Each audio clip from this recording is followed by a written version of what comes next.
ঢাকা শহরে মাঠ অনেক কমে গেছে, তারপরও যে কয়েকটা মাঠে খেলাধুলা হয় উন্মুক্ত থাকাতে সমাজের সর্বস্তরের মানুষ এখানে খেলতে পারে। এটি খিলগাঁয়ে অবস্থিত একটি মাঠ। এই মাঠে বেশ কিছু ছেলেপেলেরা খেলে। খিলগাঁর বালুর মাঠ হিসেবে সর্বাধিক পরিচিত।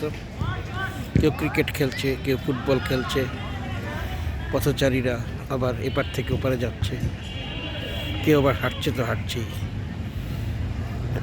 খুব সুন্দর একটি পরিবেশ, মনোরম পরিবেশে আসলে খেলাধুলা করলে মানুষের শরীর ও মানসিক বিকাশ ঘটে এবং যুব সমাজ মাদকের ভয়াল ছবল থেকে রক্ষা পায়। তাই বেশি বেশি করে মাঠের প্রয়োজন। এটা খিলগাঁর বালুর মাঠ। এখানে অনেক ছেলেপেলেরা প্রতিদিনই দল ধরে খেলাধুলা করে, কেউ ক্রিকেট খেলে, কেউ ফুটবল খেলে। সুন্দর।